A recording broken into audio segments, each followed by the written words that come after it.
네, 오늘 여러분과 함께 서두에 한번 퀴즈를 내면서 한번 시작해 보겠습니다. 이 사진을 보면 여러분 누가 보일까요? 한번 볼까요? 이 사진 보면 누가 보입니까? 우리 노원기 집사님, 이윤선 집사님, 우리 딸 시연입니다. 시연이 보니까 누가 보입니까? 저는 우리 이지한 장로님이 보이더라고요. 어떻게 그래 보입니까? 그 다음 볼까요 한번? 네, 우리 김동현 집사님, 박은 집사님의 가정에 우리 하임입니다. 누가 보인 것 같아요? 그죠? 기술도 좋죠. 예, 우리 김동현 집사님 얼굴 그대로 있는 것 같아요 보니까. 그 다음은요? 네, 우리 공경환 집사님, 최종훈 집사님, 우리 할인입니다. 누구 얼굴 보여요? 엄마 얼굴 보이는 것 같죠? 이 집은 보니까 아들은 아버지 닮고 엄마는 엄마 얼굴, 다른 엄마 얼굴을 이렇게 닮은 것 같아요. 참 고급 기술인데 어떻게 잘 만든 것 같아요, 그죠? 여러분, 그러면 우리들을 보면 누가 보여야 될까요? 우리 자녀들을 보면 아버지가, 엄마가 보여야 되듯이 우리를 보면 누가 보여야 될까요? 예수님이 보여야 되는 거죠. 볼까요 한번? 오늘 본문에 보시면 8장 우리 2절의 말씀 한번 볼까요? 이겨 보겠습니다. 아론에게 말하여 이르라. 등불을 켤 때에는 7 등잔을 등잔대 앞으로 비추게 할지니라 하시매. 그렇죠. 여기 보니까 등불을, 등대를 말하는 거죠. 등대, 그 등불은 등잔대 앞으로 비추게 할지니라 그럽니다. 한번 이미지 한번 보겠습니다. 보시면 이미지 한번 볼까요? 왼쪽에 있는 것이 우리가 알고 있는 성소 안에 촛대가 되는 거죠. 촛대 제일 위에 이렇게 살구꽃 모양으로 있는 게 그게 등잔대입니다. 등잔대에 기름을 채우게 되는 거죠. 근데 그 등잔대가 앞으로 비춘다 그랬습니다. 그러니까 등잔대가 바라보고 있는, 비추고 있는 방향이 어디겠어요? 앞이니까 진설병 떡상을 향해 비추고 있는 겁니다. 그러니까 여기 보시면 요한복음에서는 이 떡상이 누구인지를 설명하고 있습니다. 요한복음 6장 48절 말씀 보겠습니다. 내가 곧 생명의 떡이니라. 그렇죠. 바로 주님을 말씀하고 있는 거죠. 그래서 이 빛은 늘 주님을 향해서 이렇게 비추고 있어야 되는 겁니다. 그래서 오늘 뒤에 이어지는 레위기 8장의 뒷부분에 보시면 레위인들의 역할은 뭐냐면은 항상 주님을 비추는, 예수 그리스도를 비추는 삶의 역할이 바로 레위인의 모습이라고 우리에게 보여주고 있는 겁니다. 여러분, 그러면 우리들이죠. 레위인으로 살아가는 우리들이 어떻게 해야 예수님을 드러내고 예수님을 비추는 삶이 되겠습니까? 그것은 바로 말씀이 나를 비추게 할 때, 그때에 우리 주님이 드러나게 되는 것입니다. 우리 성수안을 한 번 더 찾아볼까요? 한번 보겠습니다. 이 성수안을 이렇게 보시게 되면은 유독 여러분의 눈에 뜨이는 것이 특징이 하나 있습니다. 무엇인가요? 한번 보셔요. 한번 보시면 창문이 없습니다. 그러니까 성소 안에 들어가게 되면은, 지성소 안에 들어가게 되면 공통점이 뭐냐면은 창문이 없습니다. 창문이 없다는 것은 뭐냐면은 외부에서 햇빛이 들어오지 않으니까 그 안에 빛이 비춰주지 아니하면 깜깜하게 되는 겁니다. 그래서 성소 안에는 깜깜한 것을 밝히는 방법은 뭐냐면은 이 촛대에 불이 붙여야만이, 등잔대에 불이 붙여져야만이 그 빛으로 성소 안은 다 밝아지게 된다는 것입니다. 여러분, 교회도 그래요? 교회 안에 오늘도 생명의 이 빛 대신 바로 하나님의 말씀을 통해서 교회는 비춰져야 되는 겁니다. 눈에 보일 때는 이런 수많은 전기들이 우리에게 빛을 주는 것 같잖아요. 그런데 교회의 빛은 하나님의 말씀으로 온전히 비춰질 때 그 빛이 생명의 빛이 되는 겁니다. 하나님의 말씀이 오늘도 우리 속에 쭉 비춰져야 되는 겁니다. 우리 말씀 한번 출애굽기 27장 20절 21절에 그 말씀도 보겠습니다. 너는 또 이스라엘 자손에게 명령하여 감람으로 짠 순수한 기름을 등불을 위하여 내게로 가져오게 하고 끊이지 않게 등불을 켜되 아론과 그의 아들들로 회막안 증거계 앞 휘장 앞 밖에서 저녁부터 아침까지 항상 여호와 앞에 그 등불을 보살피게 하라. 이는 이스라엘 자손이 대대로 지킬 규례이니라. 네, 성소 안에 그 안에 이 촛대 위에 등잔대 안에 기름을 넣어서 불을 밝히는 얘기죠. 그때에 대제사장과 제사장들이 들어가서 아침 저녁으로 불이 꺼지지 않도록 감금하는 겁니다. 돌보게 되는 겁니다. 그래야만이 성소 안에 불이 환하게 비치게 되는 겁니다. 여기서 여러분, 오늘도 우리에게 주어지는 대제사장 역할, 제사장의 이 말씀의 불을 밝히는 역할은 누구에게 주어졌냐면은 우리들에게 주어진 겁니다. 어떻습니까? 여러분 안에 말씀이 살아 있습니까? 여러분 안에 말씀의 불이 켜져 있는 것 같습니까? 그 말씀의 불이 켜져 있는지 확인하려면은 아침, 저녁으로 내 안에 말씀의 불이 살아 있는지 켜져 있는지를 살펴봐야 됩니다. 그리고 그 안에 여기 보니까 순수한 기름으로 등불을 위하여 그랬습니다. 그 불이 하나님의 성전 안에 있는 말씀의 불이 좋다는 비결은 뭐냐면은 순수한 기름으로 채워져야만이 그 불이 쭉 밝아지게 된다는 겁니다. 여러분, 오늘도 우리 속에 내 안에 이 말씀의 불이 반드시 붙어 있어야 되는 이유가 있습니다. 고린도전서 3장 16절 한번 볼까요? 이 말씀 한번 보겠습니다. 너희는 너희가 하나님의 성전인 것과 하나님의 성령이 너희 안에 계시는 것을 알지 못하느냐. 여러분, 그렇죠. 우리가 바로 성소가 되는 겁니다.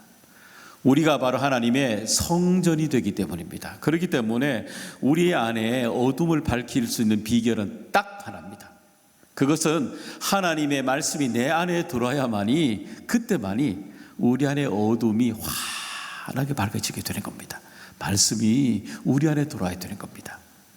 그 말씀이 나를 비추게 해야만이 환하게 비추게 되는 것입니다. 여러분, 그러면 어떻게 하면 하나님의 말씀에 그 말씀의 불이 나를 좀 우리 교회를 환하게 비추게 할 수 있을까요? 그것은 우리가 더 말씀 가까이, 더 가까이 갈 때에 그 말씀이 우리를 비추게 되는 것입니다. 우리를 선명하게 어둠이 지나가고 우리를 바라볼 수 있도록 바라볼 수 있도록 만들어주게 되는 것입니다. 제가 요즘에 특별히 낮에도 걷지만 저녁에 시간 날 때 이렇게 걷게 됩니다.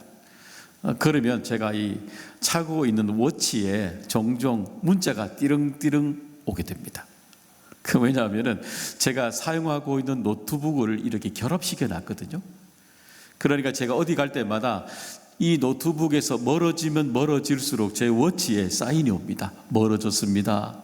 사인이 옵니다. 가까이 할 수 있게 되는 거죠. 또 워치를 가지고 제가 종종 제가 휴대폰이 어디에 있는지 찾기를 누르게 되면 띠릉띠릉 반응이 옵니다. 그러면 제 휴대폰이 어디에 있는지 이렇게 쉽게 찾게 되는 거죠.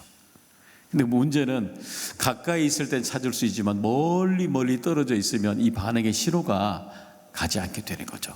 찾을 수 없게 되는 거죠. 여러분, 어떠세요? 여러분은 하나님의 말씀과 이렇게 연동이 되어 있습니까? 여러분과 하나님의 말씀이 하나로 이렇게 붙어져 있는 것 같습니까? 하나님의 말씀에 사인을 주면 여러분, 내가 멀어져 있는지 말씀을 가까이 하고 있는지 여러분 알고 살아가고 계십니까? 어떤 것 같습니까?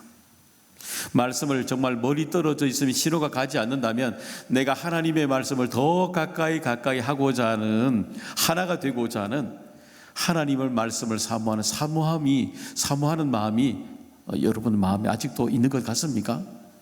점검이 되어야 되는 겁니다. 그래야만이 하나님의 말씀이 내가 얼마나 하나가 되어 있는지, 가까이 되고 있는지, 하나님의 말씀으로부터 내가 멀어지면 내게 어떤 영적 신호가 내게 일어나고 있는지, 그것이 오늘 우리들에게 분별이 되어야 되는 것입니다. 그 말씀이 오늘도 여러분에게 하나가 되는 가까이 하는 은혜 주시기를 간절히 소망합니다. 출애굽기 3장에 보게 되면은 그 모세가 이제 광야에서 호렙산에서 양을 치던 그 내용을 보여주고 있습니다. 아마 그 40년 이 애굽의 생활에서 떠나와서 40년 동안 광야 여정의 한 모습이기도 하죠. 아마 우리가 그 출애굽기 3장의 모습을 보게 되면 호렙산, 시내산의 모습입니다. 아마 그러니까 이 모세가 40년 여정 가운데 그날 호렙산을 처음으로 아마 오지는 않았을 것입니다. 아마 여러 번 모세 인생에 양들을 대고 염소를 데리고 호렙산 근처에 와서 호렙산에 와서 아마 풀을 분명히 먹였을 것입니다. 그리고 아마 그때도 하나님을 만나는 그때에 모처럼 그때도 여전히 호렙산에 와서 양의 풀을 염소의 풀을 먹이고 있었을 것입니다. 그때에 출애굽기 3장 2절 3절에 그 모세 앞에 주님이 우리 하나님이 이런 모습을 보여주십니다. 읽어보겠습니다. 여호와의 사자가 떨기나무 가운데로부터 나오는 불꽃 안에서 그에게 나타나시니라. 그가 보니 떨기나무에 불이 붙었으나 그 떨기나무가 사라지지 아니하는지라. 이에 모세가 이르되 내가 돌이켜 가서 이 큰 광경을 보리라. 떨기나무가 어찌하여 타지 아니하는고 하니 그때. 그리 보니까 그때에 그럽니다. 그때가 언제요? 그때가 모세가 그 장면을 바라볼 때입니다. 바로 아마 그의 인생에 하나님이 보여주신 그때에 그냥 지나갔다면 그때에 라는 단어가 없을 것입니다. 지나갔겠죠. 그런데 바로 그때에 하나님이 보여주시는 바로 그 광경을 모세가 놓치지 않고 보았던 바로 그때에 하나님의 말씀을 만나는 바로 그 시간이 되었던 것입니다. 지나가지 않았기 때문에 그의 인생에 40년 전에 살아왔던 40년 동안 광야 세월이 그대로 똑같이 유지되지가 않고 새로운 인생을 살아갑니다. 만약에 그의 인생이 그대로 지나갔다면 그는 광야에 살아가는 목동으로 똑같이 살아갔을 것입니다. 그런데 바로 그때에 하나님께서 보여주시는 바로 그때에 그것을 놓치지 않고 그가 만났기 때문에 그가 40년 동안 살아왔던 인생을 완전히 뒤집는 새로운 인생을 살아갑니다. 도망자의 인생이 아니라 200만을 이끌어가는 영적 리더로 완전히 새로운 인생을 그가 살아가게 됩니다. 왜요? 하나님이 불러주시는 그 말씀을 바로 그때에 가까이 했기 때문인 것입니다. 사랑하는 여러분, 오늘도 하나님은 오늘도 우리 속에 말씀을 여러분 가까이 만나길 원하십니다. 그리고 우리가 살아왔던 인생의 걸음들을 바꾸길 원하십니다. 기대해 보셔요. 하나님이 내 인생에 내가 가는 길을 바로 그때에 멈추고 어떤 말씀을 주실까? 내가 살아가는 인생의 여정에 멈추고 내게 어떤 말씀을 주실까? 아마 그 모세가 하나님의 주신 그 음성에 멈추었을 때에 상상이나 했겠어요? 그의 인생이 자기 혼자 돌보기도 힘든 인생이 200만을 이끌어 간다는 인생으로 변한다는 것 상상이나 했겠어요? 상상할 수 없죠. 그는 여전히 상상할 수 없습니다. 그러나 현실이 상상이 현실이 되게 하는 힘은 말씀을 만날 때 이루어지게 되는 것입니다. 말씀을 가까이 할 때에 그에게 하나님의 은혜가 부어지게 되는 겁니다. 하나님을 만나게 되는 것입니다. 그래서 상상할 수 없는 놀라운 은혜 만남이 여러분에게 그때에 오늘 이 자리가 여러분에게 은혜가 되기를 간절히 소망합니다. 두 번째는 우리가 자신을 정결하게 할 때에 우리는 예수님을 예수님을 비추는 성도로 살아가게 되는 것입니다. 우리 6절의 말씀 한번 읽어볼까요? 읽어보겠습니다. 이스라엘 자손 중에서 레위인을 데려다가 정결하게 하라. 그렇죠. 여기 보니까 레위인을 데려다가 정결하게 하라 말합니다. 말 그대로 정결하게 하라, 깨끗하게 하라는 말입니다. 육신의 깨끗함 그리고 영적인 깨끗함 모든 것들을 말하게 되는 거죠. 그래서 레위인으로 부름을 받고 성막에 사역할 때 시작은 뭐냐면은 깨끗하게 씻음을 통해서 시작이 된다는 것입니다. 우리 일상도 돌아보게 되면 여러분 다 모든 거 다 씻는 것 아닌가요? 아침에 일어나면 제일 먼저 하는 일이 뭐예요? 여러분 씻고 여러분 시작하시잖아요. 그리고 여러분 밥을 먹을 때도 보면 씻어진 그릇에 여러분 시작하지 않습니까? 돌아오면 일과를 마치고 여러분 하는 일 씻고 시작하지 않습니까? 하다못해 우리가 타고 다니는 자동차들도 다 씻게 되지 않습니까? 그 씻는 이유는 뭐냐면 씻어야만이 우리들이 가지고 있는 본 모습이 드러나게 되는 겁니다. 씻어야만이 내 안의 모습이 어떤 모습인지 비로소 보이게 되는 거죠. 제가 어제 저녁에 이렇게 나가서 걷고 났더니 걸으러 주중에 목요일이네요. 걸으러 밖으로 쭉 나갔더니 방역차가 지나가는 걸 봤습니다. 한번 볼까요? 지금부터 서울 한복판에 붕 하고 하는 이 방역차가 지나가고 있었습니다. 아마 어릴 때에 제가 이 방역차 올 때마다 제가 단골이었거든요. 푹 그러면 뭐 저뿐만 아니라 온 동네 아이들이 다 나와가지고 뒤에 쭉 따라다녔습니다. 여러분 다 따라다니셨죠? 저만 그런 건 아니죠. 다 전과자 아닙니까? 쭉 따라다니면 푹 하고 따라다니면 그 연기, 여러분 등류하고 경류하고 살충제를 섞은 거거든요. 그때 우리가 얼마나 그 살충제를 많이 마셨습니까? 그래가지고 지금 건강하게 우리가 지금 뒤집어서 우리가 지금 이렇게 있지 않습니까? 그죠? 여러분 영혼에 종종 우리 영혼에도 방역이 필요합니다. 영혼이 필요합니다. 왜냐하면 씻어야 되는 영적인 때들이 우리 속에 얼마나 많은지 모릅니다. 바로 죄라는 겁니다. 죄라는 것이 우리 속에 얼마나 우리가 알도 모르게 우리 속에 얼마나 많이 덮어져 있는 모릅니다. 그래서 연기처럼 영적인 방역들이 우리 속에 쭉 덮어져야 될 일들이 얼마나 많이 일어납니까? 바로 오늘도 이 레위인들은 바로 예수 그리스도의 바로 이 성막에서 성전에 돌볼 때에 그들 안에 정결케 하는 은혜가 시작이 되어야 되는 것입니다. 그럼 바로 예수 그리스도 보혈의 은혜로 그가 씻김을 통해서 시작이 되어야 되는 것입니다. 한번 7절, 8절의 말씀 읽어보겠습니다. 그가 빛 가운데 계신 것 같이 우리도 빛 가운데 행하면 우리가 서로 사귐이 있고 그 아들 예수의 피가 우리를 모든 죄에서 깨끗하게 하실 것이요. 제가 다시 읽어볼게요. 제가 이 본문을 안 들었는가 봐요. 오늘 본문 여러분이 민수기 8장 7절 8절 말씀 제가 읽어볼게요.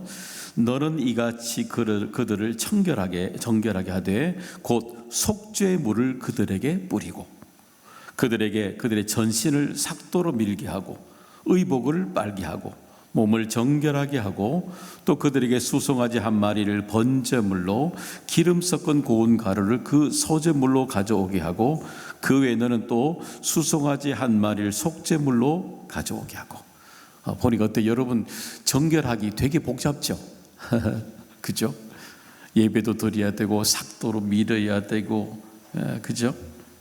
의복도 빨아야 되고 이 까다로운 제사도 드려야 되고 얼마나 하나님 앞에 정결하게 되는 게 얼마나 복잡해요. 그런데 우리 주님은 오늘도 이것을 간단하게 우리에게 말씀하셨습니다. 우리가 읽었던 요한 1서 1장 7절 올려보시겠어요? 여기 보니까 우리가 사귐이 있고 또 그 아들 예수의 피가 우리를 모든 죄에서 깨끗하게 하실 것이요. 예수의 보혈이 오늘도 우리 안에 있는 모든 죄들을 깨끗하게 하신다는 겁니다. 예수의 이름이 능력이 있는 것입니다. 예수 그리스도의 은혜가 우리 가운데 오늘도 충만하게 죄 가운데 한복판에 살아가고 있는 우리들을 정결케 하신 은혜가 우리에게 있다는 겁니다. 그런 은혜가 우리 가운데 덮어지는 충만한 은혜 있기를 바랍니다. 여러분 창세기 39장에 보게 되면 그 요셉이 애굽의 시위대장 보디발의 가정에 들어가게 됩니다. 아마 그가 하는 일이 이렇게 시위대장이 보디발이 보니까 참 잘하는 것으로 보였나 봅니다. 그리고 성경에 나와 있지 않지만 어느 시간이 지나서 그를 그 가정에 모든 것을 주관할 수 있는 총무로 세워지게 됩니다. 그래서 하나님이 그 총무로 세워진 요셉을 통해서 이 보디발의 가정에 하는 일마다 복을 쭉 내려주십니다. 그러니까 그 모습을 보고 난 뒤에 이 보디발이 너무너무 감사하잖아요. 좋으니까 이 요셉을 그 가정에 모든 일들을 다 맡기시게 됩니다. 그러니까 이 노예 신분으로서 총리의 시비대장 가정에 총무격이 되었으니까 관장하는 사람의 지위가 되었으니까 하나님께로부터 인정받으니까 복도 받고 사람으로부터도 복을 받는 겁니다. 참 기가 막힌 복을 이 요셉이 받게 된 겁니다. 그런데 보시면 바로 그때에 그 복을 받게 되는 바로 그때에 어떤 일이 일어나냐면 보디발의 가정에 이 아내가 요셉을 유혹하기 시작합니다. 39장 10절에 보면 한 번이 아니라 날마다 그래 됩니다. 아마 그 시점이 언제인지 모르지만 계속해서 이 보디발의 아내가 이 요셉을 유혹했다는 것을 알 수가 있습니다. 그리고 그때마다 유혹할 때 어떤 유혹을 했겠어요? 육체만 유혹했겠어요? 아마 요셉에게 그런 유혹을 했겠죠. 만약에 내 얘기를 들어준다면 앞으로 너는 노예로 돌아가지 않고 종으로, 과거로 돌아가지 않고 종의 모습으로 돌아가지 않고 이곳에서 부귀와 영화를 누리도록 해줄 것이다. 그렇게 유혹했겠죠. 그것을 날마다 얘기했던 겁니다. 여러분, 그 모습을 보고 그 요셉이 거절하게 됩니다. 이렇게 거절하게 돼요. 창세기 39장 12절. 제가 드렸나요? 읽어보겠습니다. 그 여인이 그의 옷을 잡고 이르되 나와 동침하자. 그러나 요셉이 자기의 옷을 그 여인의 손에 버려두고 밖으로. 그렇죠. 여기 보니까 어떻게 해요? 버려두고 그럽니다. 옷을 벗어버리고 밖으로 나갑니다. 여러분, 이 요셉의 옷을 벗어버리는 것 보기보다 참 어렵습니다. 왜냐하면 우리들에게 복도 주지만 종종 복을 흔들 수 있는 유혹도 기가 막히게 달콤하거든요. 복과 따라오는 유혹에 이 옷만 입고 있으면 앞길이 보장된다고 유혹하고 있잖아요. 그것을 내가 확 벗어버리는 거, 내 눈앞에 영광이 보이고 보석이 보이고 은혜가 쭉 내 안에 좋은 것이 확 오는 것이 보여지는데 그 옷을 벗어버리는 거 여러분 쉽지가 않아요. 여러분, 그게 종종 우리들에게 복도 오지만 동시에 우리에게 유혹이 동시에 찾아올 때가 일어나게 되는 것입니다. 여러분, 근데 오늘도 이 보시면 이 영적 사이클을 한번 보십시오. 그에게 복이 오고 뒤에 유혹이 따라왔잖아요. 그때 과감하게 이 요셉이 가지고 있는 모든 지위들을 확 벗어버립니다. 왜요? 그가 여전히 옷을 입었을 때 과거의 종의 노예로 입고 있지만 영광을 입는 것 같지만 여전히 과거의 종의 노예 모습으로 간다는 것 알고 있거든요. 그러니까 알고 있으면, 하나님의 은혜를 붙들려 있으면 벗어버리는 겁니다. 그 뒤 사이클을 볼까요? 감옥으로 가고 난 뒤부터는 이제는 그에게 고난이 먼저 오기 시작합니다. 그리고 나중에 총리가 되는 복이 뒤따라오게 됩니다. 근데 보시면은 이 요셉은 복이 먼저 와도 복이 나중에 와도 어디를 가도 요셉은 복을 받습니다. 왜 그럴까요? 들어와도 복을 받고 나가도 복을 받잖아요. 오늘 우리가 유심히 봐야 될 부분들입니다. 왜 그럴까요? 바로 요셉은 그때마다 하나님의 능력을 그대로 그때마다 사용하고 있었기 때문입니다. 바로 하나님께서 그때마다 주시는 능력을 입고 기꺼이 종으로 돌아가는 모습을 벗어버리고 하나님의 능력을 입고 살아갔다는 것입니다. 능력을 자주 사용해야 그 능력이 내 것이 되는 것입니다. 예수 그리스도의 은혜를 사용하는 사람이 내 것이 되고 잊어버리지 않고 내 것이 되는 것입니다. 사랑하는 여러분, 오늘도 여러분, 하나님께서 여러분에게 주시는 예수 그리스도의 그 놀라운 은혜들을 온전히 입는 여러분 되기를 바랍니다. 유혹을 벗어버리고요, 하나님의 예수 그리스도의 은혜를 날마다 입고 정결하게 하나님의 백성으로 살아가는 우리 모두가 되기를 주님의 이름으로 축복합니다. 세 번째는 우리에게 서로를 세워주는 그곳에서 바로 예수 그리스도를 비추는 성도의 모습이 드러나게 되는 것입니다. 이스라엘 백성들이 성막에 레위인들을 세워주는 모습을 보겠습니다. 9절 11절 보겠습니다. 레위인을 회막 앞에 나오게 하고 이스라엘 자손의 온 회중을 모으고 레위인을 여호와 앞에 나오게 하고 이스라엘 자손이 그들에게 안수하게 한 후에 아론이 이스라엘 자손을 위하여 레위인을 흔들어 바치는 제물로 여호와 앞에 드릴지니 이는 그들에게 여호와께 봉사하게 하기 위함이라. 그렇죠. 하나님의 일에 봉사하기 위해서는 레위인들을 세우잖아요. 그 레위인들은 특정한 사람이 아니라 우리 모두가 다 레위인이었죠. 우리를 중에서 대표해서 사람을 구별해서 레위인으로 세운다 그랬습니다. 그런데 그 레위를 세울 때 그냥 세우면 안 됩니다. 안수하게 한 후에 봉사하게 하는 겁니다. 안수한다는 여기서 뭐냐면은 축복한다는 겁니다. 여러분, 그래서 교회에 사람을 세울 때 원칙은, 제1원칙은 뭐냐면 그 사람을 축복하는 겁니다.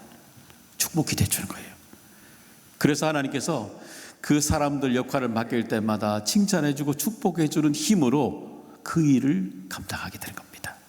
하나님의 능력으로 하게 되죠. 그런데 하나님의 일을 하게 하는 궁극적인 출발점은 하나님이지만 그 통로는 바로 사람이 사람을 축복하면서 그 사람이 신나게 이 일을 하게 하는 것입니다. 한번 그 사람들의 나이도 한번 볼까요? 24절 25절에 보니까 이들이 레위인들이 성막에 봉사하는 나이가 20세부터 50세라고 되어 있습니다. 한참인 거죠. 한참 젊을 때에 그들이 이 성막에 들어와서 전심을 다해서 봉사하게 하는 것입니다. 그들을 돕는 방법이 있어요. 25절, 26절에 이거 읽어보겠습니다. 50세부터는 그 일에 쉬어 봉사하지 아니할 것이나 그의 형제와 함께 회막에서 돕는 직무를 지킬 것이요 일하지 아니할 것이라. 너는 레위인의 직무에 대하여 이같이 할지니라. 그렇죠. 20세부터 50세까지 성막의 모든 사역을 감당하게 됩니다. 그러면 끝나고 난 사람들은, 나이가 50세 넘어간 사람들은 어떻게 해야 돼요? 뒤에 보니까 너는 레위인의 직무에 대하여 이같이 할지니라 되어 있는데, 그 바로 어떻게 되어 있어요? 그의 형제와 함께 회막에서 돕는 직분을 지킬 것이옵니다. 내가 50세 섬기는 나이가 지났지만, 우리 같으면 은퇴죠. 지났지만 어떻게 해야 돼요? 그들이 정말 열정을 다해서 사역할 수 있도록 돕는 사람이 되어라 라고 말하는 겁니다. 방해하는 사람이 아니에요. 여러분, 돕는 사람이 되어주셔야 돼요. 어떻게 도와주셔야 돼요? 어떤 사람이 여러분 어떤 일을, 여러분이 상대방이 어떤 일을 들으면 신바람이 나서 일하게 되던가요? 책망하면 일이 되던가요? 안 돼요. 여러분, 누구나 모든 사람들은 사역할 때마다 잘하는 사람 아무도 없습니다. 아무도 없습니다. 완벽하게 하는 사람도 아무도 없고, 다 잘하는 사람도 아무도 없습니다. 근데 그 사역의 자리에, 이 성막에 들어와서 사역할 때에 더 잘할 수 있는 이유는 책망한다고 더 잘하질 않아요. 다 자기가 못하는 거 알기 때문에 더 그들이 잘할 수 있도록 격려해주고 인내해줄 때 그들이 더 신바람이 나서 잘할 수 있는 성도가 되어 가는 것입니다. 여러분, 대한민국에 우리 노예 주변에 젊은 사람이 30, 40대가 한 명도 없는 교회는요 별로 없어요. 다 있어요. 숫자일 뿐이지. 그런데 교회들마다 30, 40대, 특별히 20, 30대가 적극적으로 헌신하고 사역하고 봉사하는 교회는 반대로 흔치 않습니다. 다행히도 우리 교회는 열심을 다해서 섬겨주고 있습니다. 그 이유가 왜 그렇겠어요? 여러분들이 그들이 잘 섬길 수 있도록 칭찬을 많이 해주시기 때문에 그런 겁니다. 잘한다고, 애썼다고, 그렇게 못할 수 있다고, 부족할 수 있다고, 그렇게 부족한 것이 허용되는 교회가, 허용되는 젊은 친구들에게 허용이 될 때에 교회가 교회의 담을 회복할 수 있게 되는 것입니다. 여러분, 그런 넉넉한 부족한 것, 연약한 것 여러분 마음껏 허용해 줄 수 있는 여러분 되시기를 바랍니다. 안수해 주셔야 되잖아요. 축복해 주는 거예요. 그러면 그 레위인들이 세워졌을 때 궁극적으로 그들이 하는 일, 그들이 한번 볼까요? 그들의 일을 한번 보겠습니다. 19절의 말씀 읽어보겠습니다.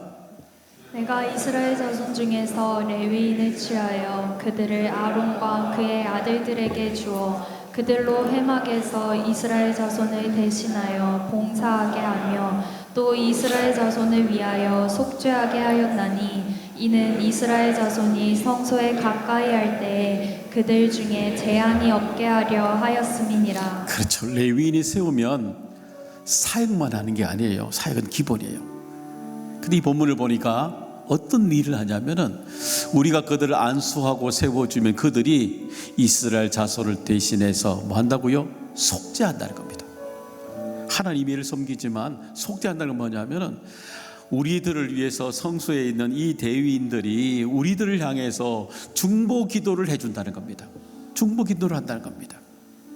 우리 안에 안고 있는 수많은 죄가 있다면 이 레위인 인사들이 교회 안에서 하나님 그들의 죄를 용서하여 주시옵소서 기도한다는 겁니다.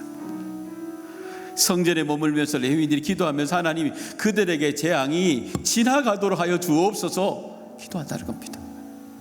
얼마나 감사해요. 여러분, 사역만 하는 게 아니라 레위인들이 그들을 축복해 주면 그들이 우리를 향해서 속지 않은 기도를 하게 되고, 그리고 재앙이 지나가도록 중보 기도에 하나님이 드러나는 이 돕는 기도 중보 사역을 하게 된다는 겁니다. 오늘 우리 교회 가운데 이 중보 기도에 기도가 움직이는 교회가 되기를 바랍니다. 여러분 보시면은 이스라엘 백성들이 멸망하고 바벨론 포로기가 됩니다. 근데 그때에 우리가 알고는 이방 땅에 멀리 1000km 이상 떨어진 곳에 느헤미야, 에스라, 에스더의 그 얘기가 실려져 있습니다. 근데 이상하죠? 왜 예루살렘 안에 느헤미야, 에스라, 에스더와 같은 예루살렘 안에 살고 있는 사람들이 왜 없을까요? 왜 1000km 떨어져 있는 사람들의 그 사람들의 얘기가 성경을 다루고 있을까요? 왜 그럴까요, 여러분? 그것은 이 느헤미야, 에스라, 에스더처럼 그들은 바로 기도가 무너지지 않는 사람들이었기 때문입니다. 기도가 무너지지 않습니다. 성전이 무너져도, 성벽이 무너져도 하나님 앞에 기도하는 기도가 무너지지 않았던 사람, 하나님은 그들의 기도를 통해서 멀리 떨어져 있을지라도 그 기도를 통해서 하나님의 나라는 세워지게 하신다는 겁니다. 질문합니다. 혹시 여러분의 기도는 무너져 있잖아요? 여러분의 기도 살아있나요? 살아있습니까? 살아있다면 오늘도 우리 중보 기도를 통해서 오늘도 이 성벽, 성전, 사람을 일으키는 서로 돕는 기도가 되어야 되지 않겠습니까? 그런 기도가 우리 가운데 충만하게 채워지기를 원합니다.